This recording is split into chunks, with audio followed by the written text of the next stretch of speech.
당신은 참 존귀한 분입니다.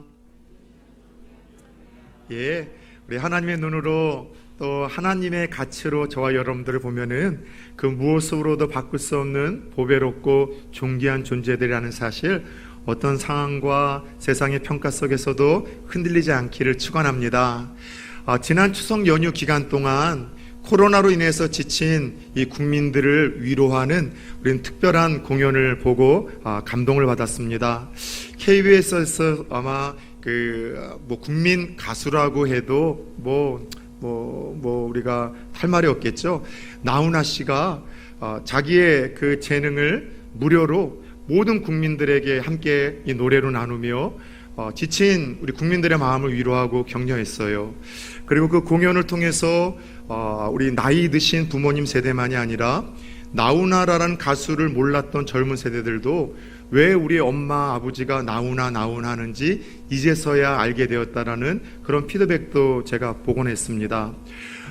이 나훈아 씨가 이 여러 노래들을, 우리가 알고 있는 노래들도 거기서 공연을 했지만 이 공연을 통해서 몇 알지 못하는 신곡들을 좀 발표를 했어요. 그 중에 제가 무슨 저런 가사가 있고 저런 노래가 있지 하고 깜짝 놀랐다가 순간 빵 하고 터졌었던 노래 신곡 하나가 있는데, 나중에 그 노래는요 젊은 세대들에게도 히트를 쳐가지고서 지금 대유행 중이라고 합니다. 혹시 들어보셨어요? 테스 형이라는 노래. 그래서 테스 형 하고 부르면서 세상은 왜 이러냐, 또 이 나라는 또 왜 이러냐, 또 이런 일들은 왜 이렇게 일어나느냐, 옛날 지나간 철학자들이 물어봄직할 만한 인생의 어떠한 문제들에 대해서 던지는 그런 가사말로 이렇게 귀를 기울이게 만들더라고요. 그래서 노래를 들으면서 선생님, 테스 형이 누구지? 한국 사람은 아닌 것 같은데, 이렇게 궁금해하던 찰나에 그 테스 형의 정체가 후반부의 가사에서 드러내더군요. 한 번만 따라서 해봅시다. 소크라테스. 예, 그 유명한 시대의 그리스 철학자 소크라테스를 테스 형이라고 부르면서 여러 가지 인생의 그 난제들을 던지고 스스로 묻는 그런 노랫말을 우리들에게 들려주었습니다. 유명한 그 소크라테스가 시대에 남긴 최고의 명언이 있다면 바로 이 말 아닐까요? 너 자신을 알라. 그쵸? 국어로 이야기를 하자면 내 주제를 알라. 수학으로 이야기를 하자면 내 분수를 알라. 미술로 이야기를 하자면 내 자상을 알라.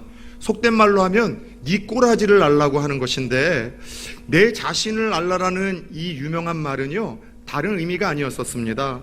너의 실체를 바로 깨닫고, 따라서 해봅시다. 영혼을 돌보고 살피라. 예, 이 말의 원뜻은 내 실체를 바르게 파악해서 너의 영혼을 돌보고 살피라라는 그 의미에서 너 자신을 알라라는 이 말이 유래가 되었다고 합니다.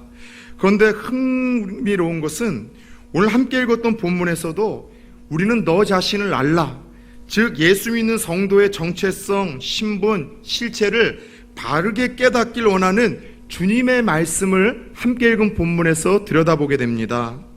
솔직히 인생을 살면서 자신이 누구인지, 자신의 주제와 분수와 자아상과 꼬라지를 바르게 파악하는 것은요 아주 중요한 일이라 할 수 있습니다. 왜냐하면 우리 사람은요 자기 자신을 어떻게 이해하고 파악하고 받아들이냐에 따라서 생각하고 말하고 행동하는 것에 큰 변화와 여러분 차이점을 보이기 때문이에요. 아무래도 하나님께서는 베드로 사도를 통해서 신앙 때문에 흩어져 이 핍박을 당하고 미움을 당하고 고난을 당하는 하나님의 성도들, 백성들이 자신의 실체와 정체성을 잃고 흔들리고 있는 모습들을 보게 되었던 것 같습니다. 그래서 베드로를 통해 주님은, 얘들아, 너희들이 신앙 때문에 흩어진 나그네가 되어 너희들이 외롭고 미움을 당하고 불이익을 당하고 고난을 당하지만, 그럼에도 불구하고 너희들이 잊지 말아야 될 중요한 것 하나가 있다. 너 자신들을 알아야 된다. 너희의 실체가 무엇인지, 정체가 무엇인지, 신분이 무엇인지를 알라라고 말씀을 하시며, 너희들의 실체와 정체성과 그리고 너희들의 신분을 바르게 깨닫고 알기만 한다면 지금의 미움, 세상에서의 고난, 역경 가운데에도 너희들이 버텨내고 이겨내고 강해질 수 있다라는 그 말씀을 함께 읽은 본문에서 들려주더라는 것이죠. 전에는 아니었는데, 예수 그리스도로 인하여 부름받고 거듭난 우리들에게 하나님께서 부여하신 새로운 신분은 무엇일까요? 전에는 아니었는데 하나님께서 부르셔서 예수 안에서 하나님의 자녀로 거듭난 우리들에게 새롭게 허락하신 그 신분과 정체성은 무엇일까요? 산 소망으로 우리가 알아야 될 신분을 오늘 함께 읽었던 본문에서는 네 가지로서 소개를 하고 있는데, 첫 번째 따라서 해봅시다. 택하신 족속. 예, 전에는 아니었는데 이제는 예수 안에서 새롭게 변화된 우리의 신분을 첫 번째 택하신 족속이라 하나님은 말씀하십니다. 택하신 족속, 하나님이 선택하신 특별한 자들이라는 것이죠. 어려서 요즘에는 아이들이 집 안에서 혼자 컴퓨터나 핸드폰 가지고 놀기에 충분하지만 제 나이 또래만 하더라도 옛날에는 놀이 문화가 없어서 공휴일이라든가 학교 갔다 오면은 다 밖으로 나아가 3, 4무 아이들과 또 동네 친구들과 놀이와 게임으로 지내던 그런 시절들이 있지 않습니까? 그래서 밖에서 3, 4무로 아이들이 모일 때 항상 편을 나누거나 팀을 갈라야 되는 그러한 상황이 주어져요. 그러면 제가 살던 동네에서는 어떻게 편과 팀을 나눴는가 하면 대표되는 두 사람이나 세 사람이 나와 가위바위보를 합니다. 그래서 이긴 사람이 가장 게임을 잘하거나 자기가 좋아하는 사람을 선택하고 지목해서 내 편으로 끌어들이죠. 너 와. 그래서 이렇게 한 사람 두 사람 먼저 이긴 사람이 운동도 잘하고 조금 또 자기가 좋아하는 사람들을 뽑아내는데, 항상 그렇게 편을 가를 때 저는 좀 왕따 아닌 왕따를 당했어요. 왜냐하면은 제가 지금은 좀 키도 크고 등치도 좀 있지만은요, 제가 어려서는 너무 편식을 해가지고서 몸집이 되게 왜소하고 작았어요. 그래서 실제로 중학교 2학년 때까지는, 지금은 그런 일이 없지만 예전에는 그 키 크기로 그런 번호를 줄 때가 있었잖아요. 제가 다니던 중학교 시절도 그런 키 크기로 번호를 줬었는데 20번을 넘긴 적이 거의 없어요. 항상 중학교 2학년 때도 14번, 15번, 66명의 학생 중에 반에서 14번째로 키가 여러분들 크다는 거예요. 그만큼 작다는 거죠. 그러다 보니 항상 게임과 놀이에서는 또 운동도 잘하고 몸집도 커야 한 사람이 유리하다 보니 항상 저는 선택이 안 되는 거예요. 근데 그거 아세요? 선택을 받아야 되는 그 상황 속에서 아무에게도 선택받지 못하는 여러분들 그 외로움, 그리고 그 수치심. 그런데 특별히 저를 좀 긍휼히 여겨주는 어떤 친구나 형이 가위바위보에서 첫 번째 저를 너 내 편하고 선택해 주면은요, 그날은 얼마나 기쁜지 하루 종일만 밥을 안 먹어도 배가 부르고 행복한 거예요. 여러분들에게도 그런 시간들이 다 각기 있지 않습니까? 처음으로 내가 들어가고 싶었었던 어떤 직장에 여러분들 원서를 놓는데 오라고 해서 면접을 하고 학교 통지서를 받았을 때, 선택받았을 때 그 감격, 들어가고 싶었었던 그 학교 그 대학에 입학 그 통지서를 놓고 그 통지서 입학했다라고 여러분 그 편지를 받았을 때, 연락을 받았을 때, 그 학교 그 과로부터 내가 선택되었다는 그것을 들었을 때 그 감격. 지금은 비록 왼수 아닌 왼수가 되었지만 한때 여러분들 배우자를 만났을 때 생각하십니까? 세상에 그 많고 많은 여인들 중에 가장 아름다운 그 여인이 나를 괜찮은 남자로 선택해 줬을 때 그 행복함, 그 많고 많은 남자들 중에 내 남편이 나를 가장 예쁜 아름다운 여인으로 선택해 줬을 때의 그 기쁨과 감격은요, 여러분 되돌아보면 우리 모두에게 있지 않았냐는 것이죠. 마찬가지로 하나님께서 그 이야기를 하시는 거예요. 전에는 아니었는데 하나님이 너희들을 부르셨다는 거예요. 그것도 창세전에 선택을 하셔서 하나님의 자녀로 부르셔서 하나님의 택하신 족속으로 너희들을 그렇게 하나님께서 만들어 주셨다는 거예요. 누군가에게 선택을 받는다는 것, 그것도 별 볼 일 없는 이가 아니라 내가 평상시에는 만날 수 없을 만큼의 위대하고 놀라운 존재가 나를 알아주었다는 것, 내 이름을 기억해 주었다는 것, 나를 불러주고 내 사람이라고 내 편을 들어준다는 것, 이거는요 생각할수록 기분 좋은 일이에요. 행복한 일이에요. 더 나아가 무너진 우리의 자존감과 정체성을 다시 한번 회복시키는 일 아니겠습니까? 오늘 말씀이 그런 말씀이에요. 그 크고 위대하신 하나님이 보잘것없고 형편없고 미련한 우리들을 선택하셨다고 이야기를 합니다. 심지어 고린도 전서 26절에서 28절을 보면은 하나님께서 우리를 선택하신 특징을 다음과 같이 이야기를 하고 있어요. 제가 한번 창세전에 하나님이 우리를 주도 면밀하게 미래하시고 선택을 하셨는데 어떤 특징을 가지고 선택하셨는가? 제가 고린도전서 1장 26절에서 28절의 말씀을 들려드리겠습니다. 잘 들어보세요.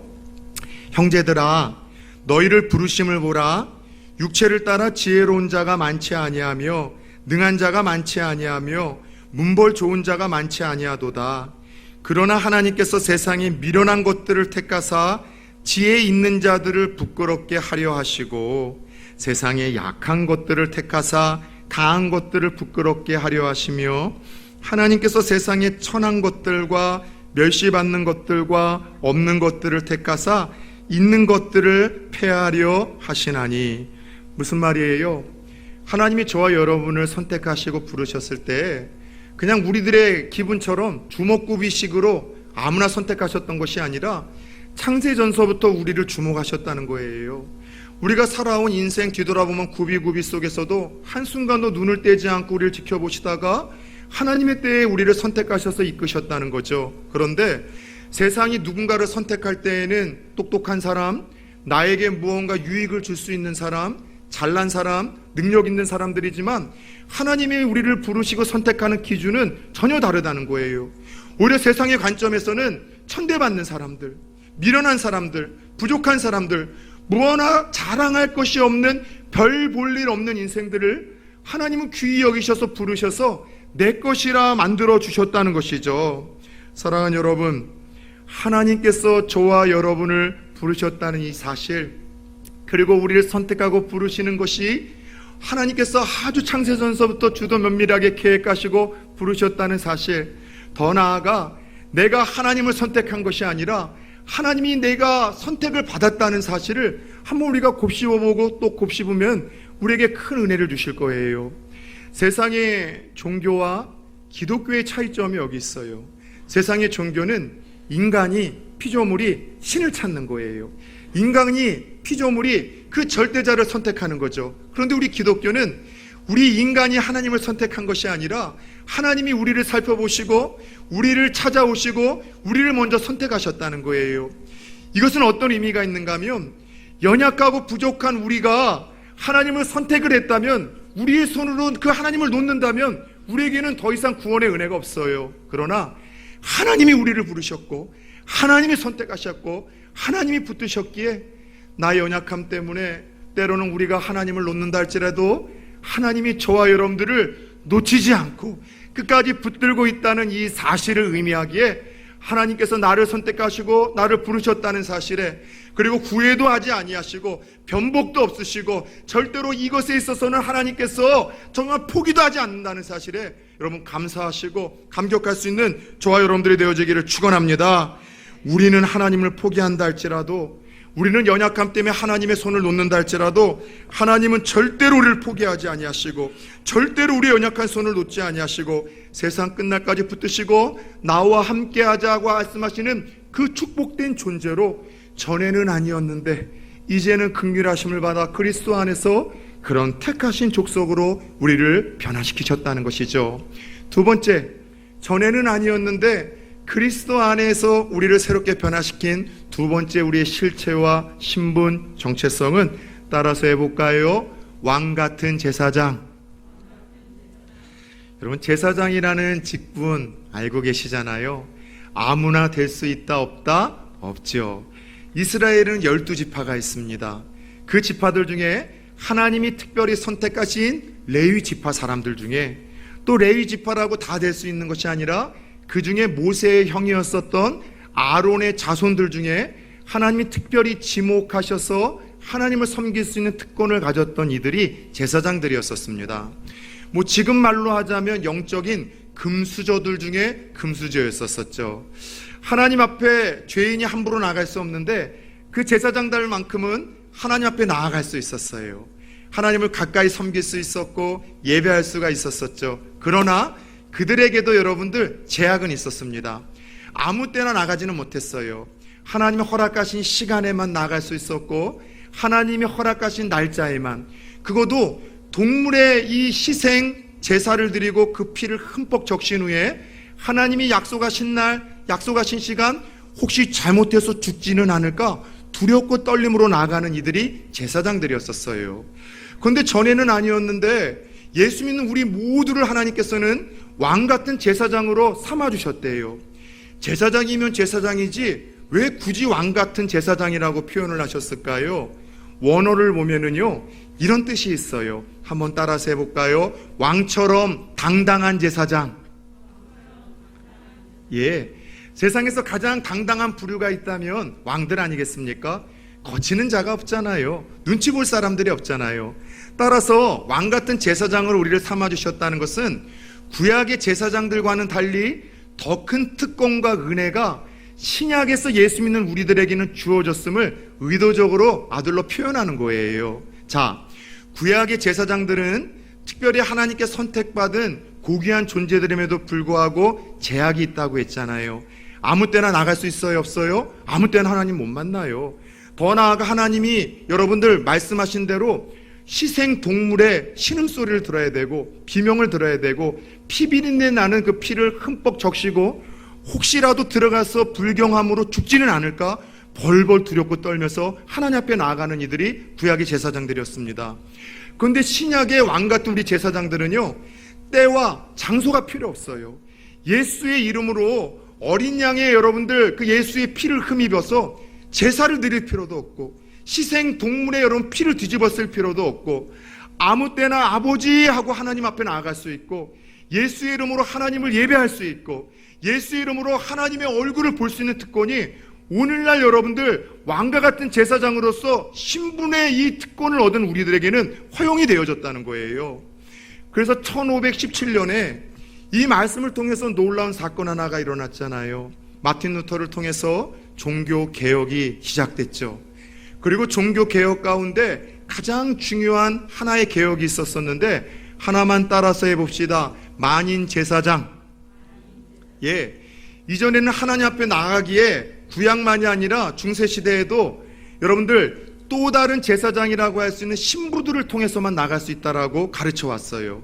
신부를 통해서만 제사 드릴 수 있고 신부를 통해서만 우리의 죄도 고백하고 또 그리고 신부를 통해서만 용서받을 수 있고 마리아를 통해서만 죄인인 우리가 하나님 앞에 기도할 수 있다고 이야기를 하면서 구약과 같은 이 아주 이 답답한 율법의 말씀을 중세시대까지는 가르쳐 왔는데 그것이 비성경적이었었죠.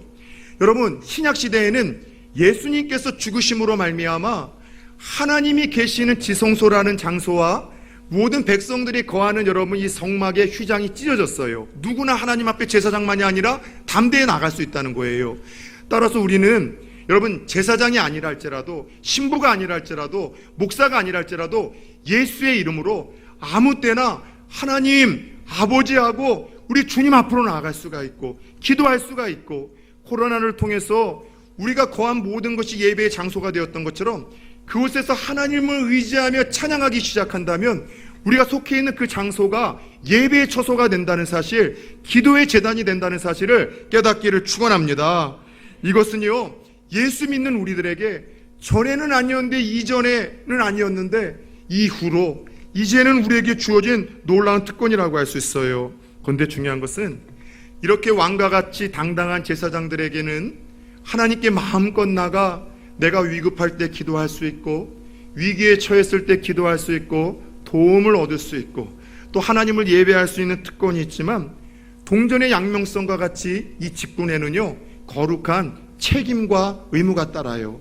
하나님을 마음껏 나아가 만나고 도움을 구하고 기도할 수 있는 이 특권과 더불어 이 왕과 같은 제사장들의 특권 중에 의무 중에는 구약의 제사장의 의무가 똑같이 우리에게 부여가 됩니다.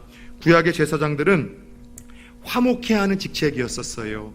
제사를 통해서 하나님과 죄 지은 자들과 세상을 연결해 주는 일들, 화목케 하는 직책이 있었어요. 그래서 여러분이 많이 사랑해서 애용하고 있는 그 고린도후서 5장 17절 말씀 있잖아요. 그런즉 누구든지 그리스도 안에 있으면 새로운 피조물이라.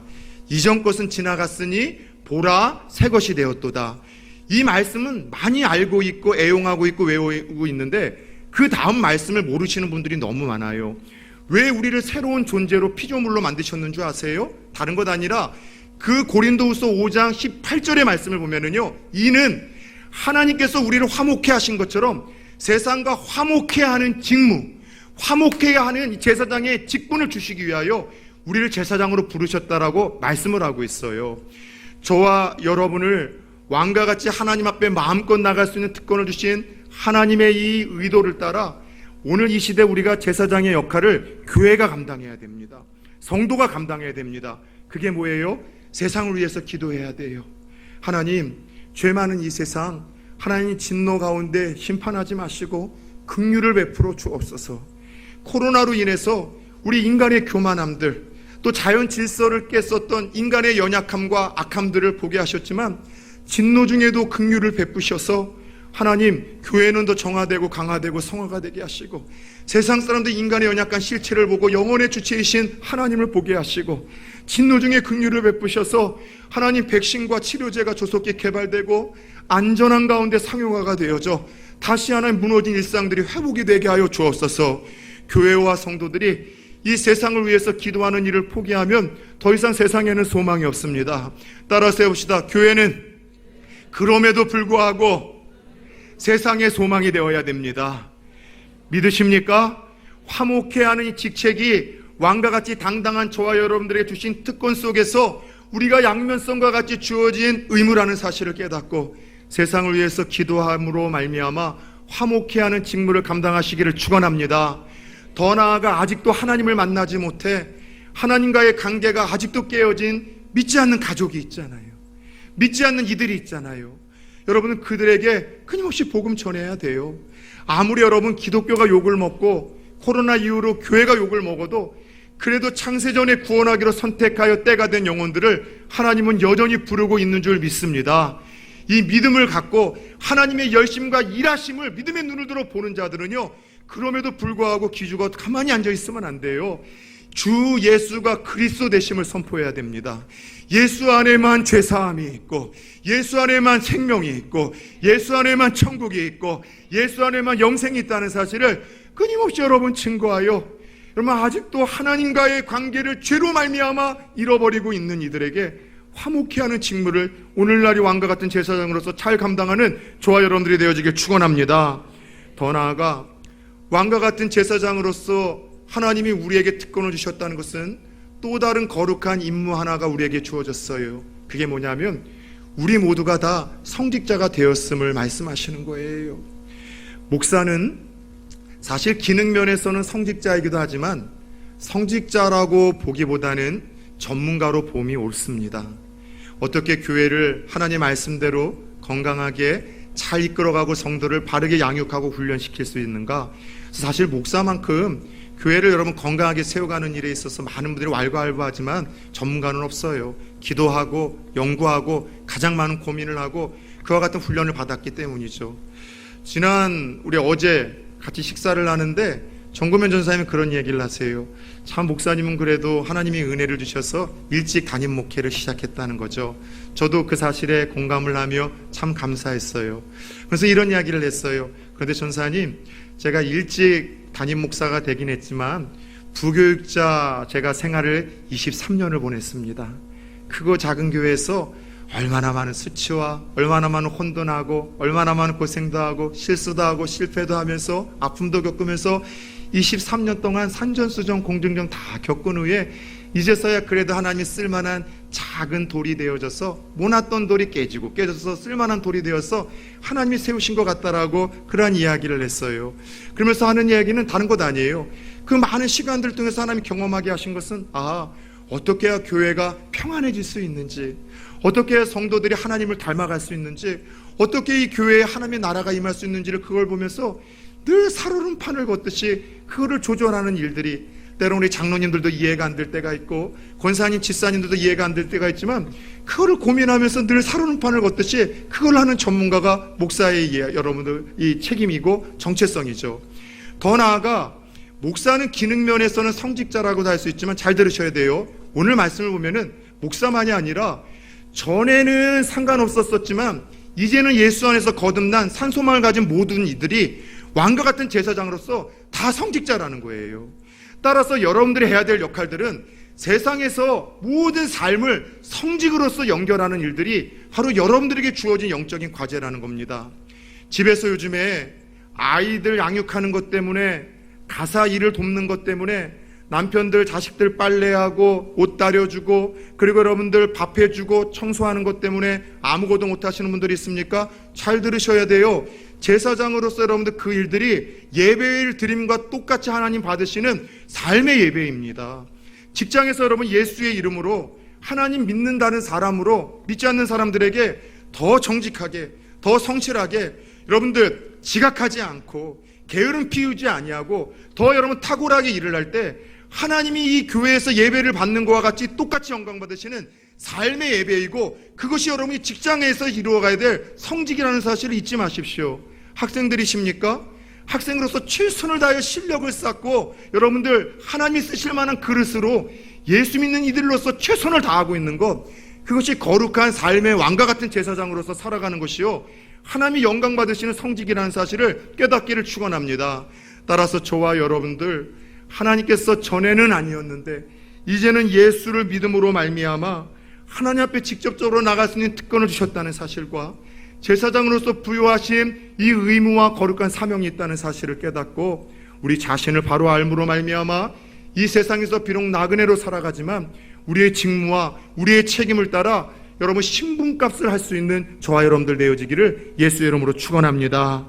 세 번째, 전에는 아니었는데 긍휼하심을 따라 예수 안에서 우리가 입은 새로운 신분을 가리켜 따라서 해볼까요? 거룩한 나라.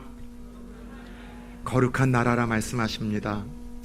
코로나로 인해서 여러분들 그 각국의 봉쇄령이 초반에 내려졌었을 때 아주 재밌는 일들이 벌어졌어요. 이로 인해서 선진국과 후진국이 분별이 되기도 했었죠. 자국민들이 다른 나라에 가서 들어오지 못했을 때 그 자국민들을 데려오기 위해서 각 나라에서 전세기를 파견을 했었어요. 그래서 공짜로 또 싼 가격에 그 국민들을 우리나라에서 다 데리고 오고 또 다른 나라에서 데려왔죠. 가까운 일본 같은 경우는 올림픽을 치르겠다는 욕심 아닌 욕심하에 자국민들이 그렇게 많이 탔었던 유람선도 정착하지 못하도록 그렇게 표류하게 만들어서 많은 지탄을 받지 않았습니까? 그러나 우리나라는 인도로, 중국으로 계속해서 전세기를 보내서 데리고 왔죠. 다른 것이 아니에요. 여러분, 소속이 되어 있기 때문에 그랬어요. 그 자국민이기 때문에, 그 국가에 소속되었기 때문에 책임을 졌던 것이죠. 여러분, 마찬가지예요. 여러분, 이 코로나로 인해서 억류된 자국민을 전세기로 데리고 오는 일들이 벌어졌었던 것은 그 나라에 소속되어 있는 대표적인 사람들이기 때문입니다. 그 사람들은 외국에서 남아있는 동안 나그네였었지만 뭘 대표해요? 대한민국을 대표하는 사람들이었어요. 따라서 오늘 같은 말이에요. 너희는 거룩한 나라라는 것은 거룩한 나라, 어떤 나라예요? 하나님의 나라를 대표하는 너희들은 영적인 대사들이라는 뜻이에요. 자신이 어디에 소속되어 있는가를 바르게 깨달으면, 또 자신이 소속되어 있는 곳이 정말 괜찮은 곳이라고 알게 되면은요, 사람이 자부심과 긍지를 갖게 되더군요. 여러분, 저는요 참 부교육자의 이 경험을 하나님께서 좋은 기회들을 많이 주셨어요. 뭐 사이즈가 커서가 아니라 정말로 오랜 전통 가운데 그 교회가 있음으로 인하여 그 지역의 아름다운 복음의 영향력을 끼쳤었던 소위 명문교회에서 훈련을 받을 수 있는, 섬길 수 있는 기회를 주셨죠. 부교육자 생활을 하면서 비록 부목사, 전도사였었지만 때로는 여러분에게 시시콜콜 말씀할 수 없는 아주 여러분들 그런 수치스러운 일들, 세상적으로는 수치스러운 일이 아니라 그냥 직업으로 하면은 인격적으로 내가 이 일을 해야 되는가 싶은 정도의 일도 있었지만 항상 밖에 나가면 저는 자부심이 있었어요. 내가 이 교회에 소속되어 있다는 거, 이 교회에 섬기고 있는 내가 교육자라는 사실에 대해서 늘 자긍심이 있어서 누군가가 물어봐 주기를 은근히 기대하던 때도 있었어요. 그런 의미에서 저는 부산 초원교회를 대표하는 목사로서도 그런 소박한 꿈 하나와 바람이 있습니다. 부산 초원교회 우리 성도님들이 적어도 내가 부산 초원교회를 다니고 있는 성도라는 사실이 밖에 나가서 부끄럽지 않았으면 좋겠어요. 누가 물어봐 줬으면 좋겠어요. 어느 교회 다니냐? 저는 부산 초원교회 다니는 장로입니다. 권사입니다. 집사입니다. 부산 초원교회에 누군가를 데리고 오시고 싶을 만큼 교회가 자랑스러웠으면 좋겠어요. 왜 아멘들 안 하십니까? 그러려면 멀었다는 생각이 들어서 그렇습니까? 부산 초원교회의 집사, 권사, 장로, 성도라는 사실에 대해서 자부심과 자긍심이 회복되어지는 여러분들이 되어지기를 축원합니다. 마찬가지로 저와 여러분이 하나님 나라가 되었다는 것은 하나님 나라를 자부심과 자긍심으로 여기며 대표해야 되는 영적인 대사로서 하나님이 우리의 신분을 만들어 주셨음을 뜻해요. 우리는 가는 곳마다 하나님 나라를 대표하는 사람들입니다. 영적인 대사로서 하나님 나라가 얼마나 멋진 나라인지, 하나님 나라의 통치를 받는 그 일들이 얼마나 기쁜 일인지, 멋있는 일인지를 우리는 끊임없이 대표로서 보여줘야 될 사명이 있어요. 옆에 사람들한테 인사합시다. 당신은 하늘나라 대사입니다. 여러분은 한 사람 한 사람이 아니에요. 거룩한 나라, 민족이라고 안 하셨어요. 백성이라고 안 하셨어요. 하나님 나라, 하나님 나라를 대표하는 영적인 대사들이에요. 이 말은 저와 여러분들에게 부담감이 있는 거예요. 저는 부산교회 담임 목사로기 때문에 저는 부담감을 가져요. 이웃 사람들에게 좋은 이미지를 보여주고 싶어요. 말 하나, 행동 하나, 그들과 여러분들 교제하면서도 부산 초원교회가 저 하나 때문에 욕을 먹어서는 안 되죠. 저를 욕하는 게 아니라 부산 초원교회를 다 욕하는 거예요. 왜요? 대표가 되는 사람이기 때문이죠. 마찬가지예요. 오늘 한국교회가 그렇게 욕을 먹는 이유는 무엇입니까? 성도 하나하나가 각 개인이 아니라 예수 믿는 사람들은 거룩한 하나님의 나라로서 천국을 대표하는데 설명은 많이 하는데 삶으로 거룩하고 분리된 증명이 없다 보니 욕을 먹는 것 아니겠습니까? 저와 여러분이 하나님 나라 천국에 소속되어 있는 사람들이요, 여러분 거룩한 하늘나라의 대사라는 사실을 삶이 아니라 설명이 아니라 삶으로 증명할 수 있기를 축원합니다. 거룩이라는 것은 구분이 되어져서 여러분들 증명이 되어져야 돼요. 주일날에는 무엇으로 여러분이 하나님 나라의 백성들이라는 것이 증명이 되겠습니까? 아무리 중대한 일로 누군가 만나자고 하더라도 주일날만큼은 하나님의 날이기 때문에 예배드려야 됩니다. 예배를 통해서 구분되는 것 아닙니까? 식사할 때는 아주 짧은 시간이라도 내 양식이 하늘로부터 왔음을 고백하며 기도함으로 세상 사람들에게는 하나님의 사람들로 여러분이 구분되는 것 아니겠습니까? 세상에서는 빛과 소금으로서 더 열심히 살고 정직하게 살고 바르게 살고 삶의 원칙과 상식을 지켜나가는 것으로 여러분이 세상 사람들과 다르다는 것이 구분되어지는 것 아니겠습니까? 믿지 않는 사람들에게는 그럼에도 불구하고 예수 안에 생명이 있고 기쁨이 있고 영생이 있다는 것을 끊임없이 증거함으로 여러분들, 저와 여러분이 이런 예배와 섬김의 삶과 증거의 삶으로 세상에서 속하지만 그럼에도 불구하고 하나님 나라의 사람들이라는 것이 구분되어지고 증명되어지는 것 아니겠냐는 것이죠. 사랑하는 여러분, 저와 여러분들이 하나님 나라에 소속되어 있음을 잊지 마십시오. 하나님 나라의 대표로서 비록 이 땅에서 두 발을 딛고 살지만 그럼에도 불구하고 그 정체성을 여러분 잃지 말고 품위를 잃지 말아야 될, 당당함을 가져야 될 하나님의 백성들이라는 사실을 여러분 잊지 마시기를 축원합니다. 끝으로, 전에는 아니었는데 이제는 긍휼함을 입어 예수 안에서 우리에게 허약된 새로운 신분은 그분의 소유가 된 백성이라고 이야기를 합니다. 다시 말해서 소유의 이야기를 하는 거예요. 우리는 하나님 나라의 재산이라는 거예요. 소유자는 내 것을 포기하지 않는 법입니다. 내 것을 지켜내는 법입니다. 소유자는 내 것을 책임지는 법이죠. 우리는 하나님 나라, 그분의 소유물이다. 하나님이 우리를 끝까지 책임지겠다는 거예요. 붙드시겠다는 거예요. 포기하지 않겠다는 겁니다. 아주 예전에 제가 한번 이야기를 드렸었던 경험인데, 제가 살던 예전 시골집은 기와집이다 보니 화장실이 집 안이 아니라 옛날 상상하는 여러분의 그 상상처럼 그 화장실이 밖에 있어요. 그리고 그 화장실은 일명 퍼세식이라고 하는 재래식 화장실이죠. 겨울에는 똥탑이 쌓여서 툭툭 깨지 않으면 똥꼬를 찌를까봐 사용 못하는, 또 여름에는 차면은 이 내용물들을 이렇게 퍼가지고서 밭에다가 뿌리면은요, 한 일주일 동안 그 냄새가 코를 찔러요.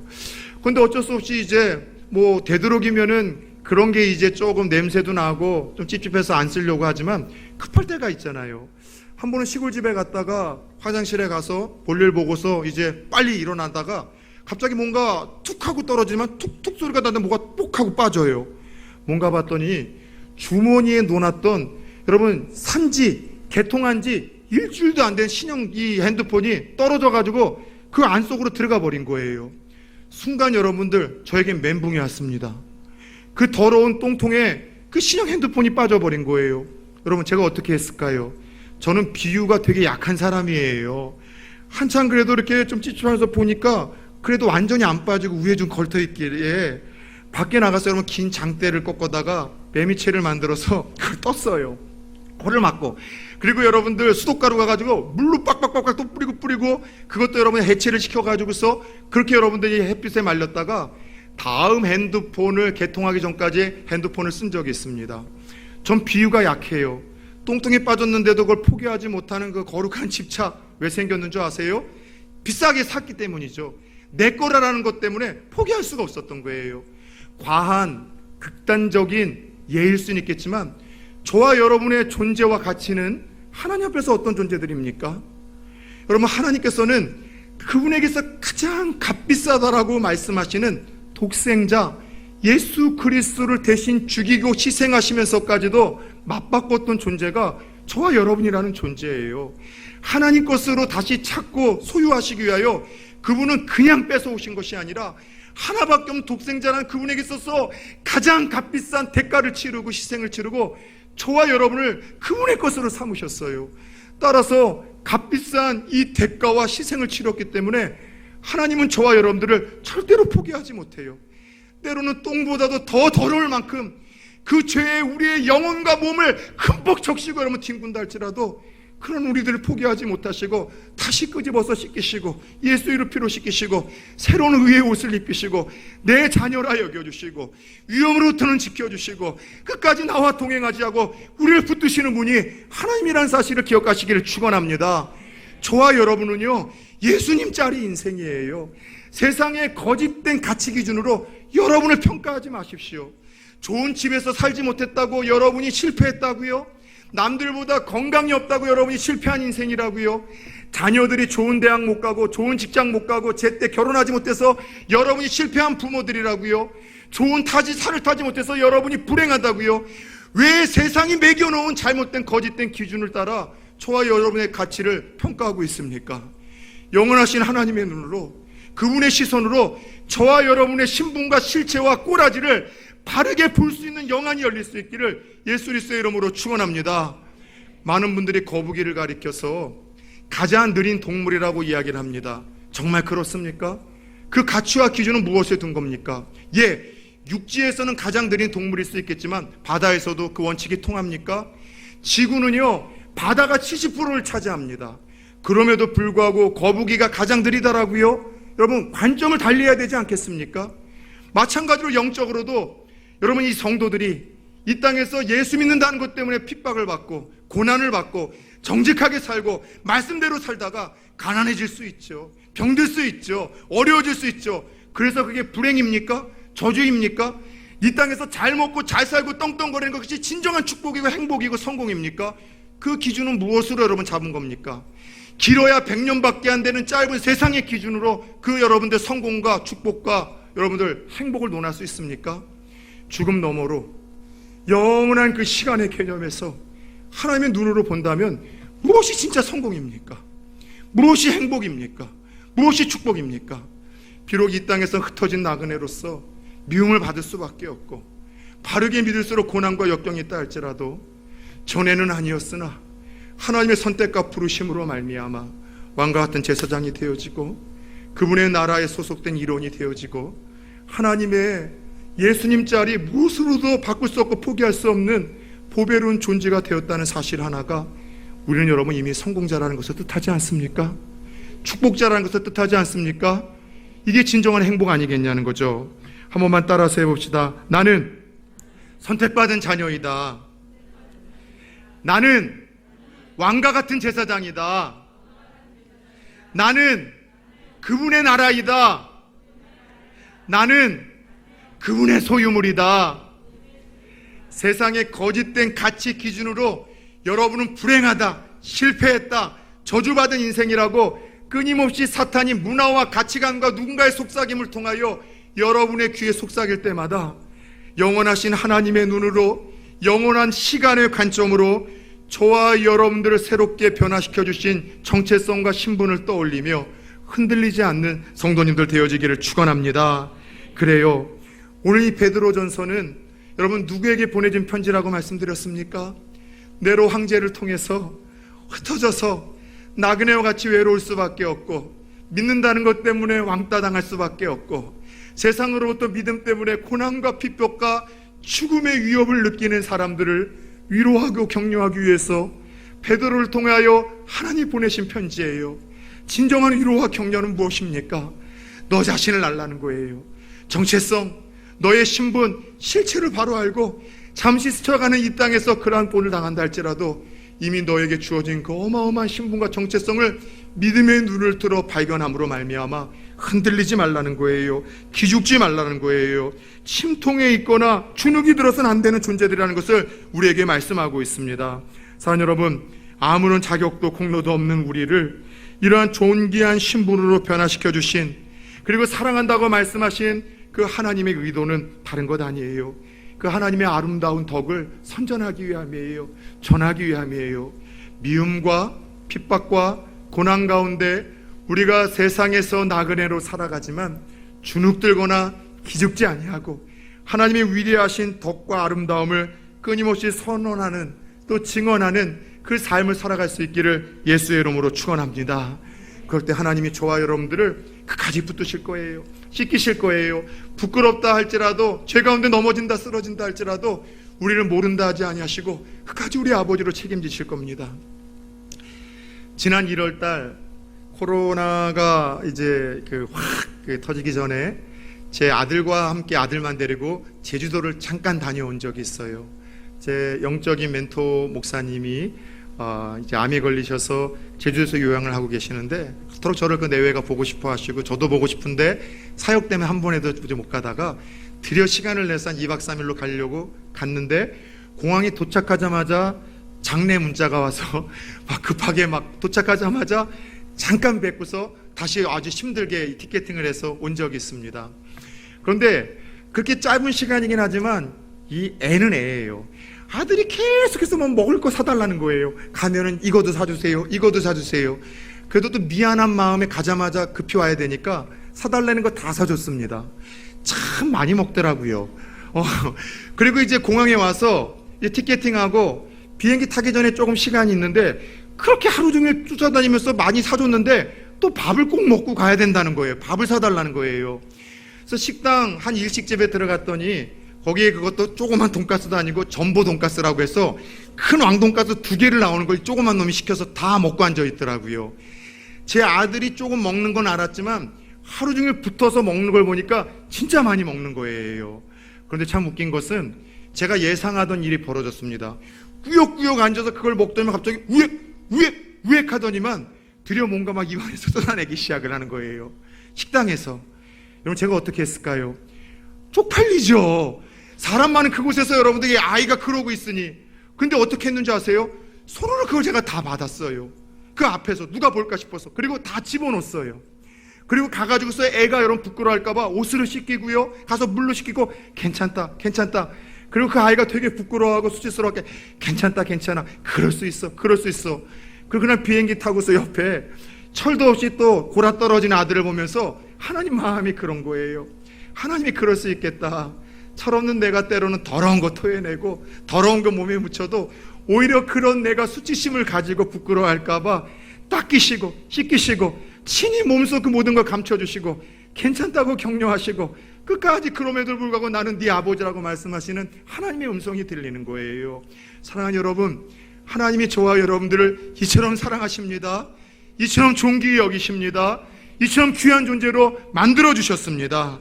더 이상 세상의 핍박과 미움과 비난에 침통해 있거나 주눅들지 마시고 전에는 아니었으나 이제는 이런 새로운 신분, 정체성, 우리의 실체를 하나님의 눈으로 다시 한번 들여다봄으로 말미암아 우리 자신을 바로 합시다. 그리고 신분에 걸맞는 삶을 삽시다. 나를 선택해 주시고 포기하지 않냐 하신 하나님, 이것만으로도 우리는 감사하고 찬양드려야 되는 존재 아닙니까? 제사장을 삼아주셔서 어렵고 힘들 때마다 아버지 하고 우리는 달려갈 수 있는 그분으로, 그리고 그런 존재로 삼아주셨다는 것에 대해서 감사합시다. 세상에 화목해하는 직책, 교회가 기도하지 못하면, 성도가 세상을 위해서 기도하지 못하면, 믿음 연약한 사람들 위해서 기도하지 못하면, 믿지 않는 가족들 위해서 기도하지 못한다면 그들이 어떻게 하나님과 화목할 수 있습니까? 제사장으로서의 특권을 스스로 포기하지 마십시오. 더 나아가 거룩한 나라의 대사로서 삶에서 늘 말만, 설명만 많이 하지 말고 제발 증명을 하면서 하나님 나라의 거룩한 대사로서 살아갑시다. 끝으로 그분의 소유된 백성으로 세상의 가치 기준으로 나를 바라보며 열등감에 빠지거나 기죽거나 주눅들지 말고, 나를 하나님의 마음으로 사랑하고 하나님의 눈으로 나를 바라보며 격려하고, 하나님처럼 우리 자신도 우리의 영혼을 소중히 여길 수 있는 그런 멋진 존재들이 되어줘. 이 한 주도 기죽지 말고 우리의 신분을 깨달아 살아내고 버텨낼 수 있는 저 여러분들 다 되어질 수 있기를 주 예수 그리스도의 이름으로 축원합니다.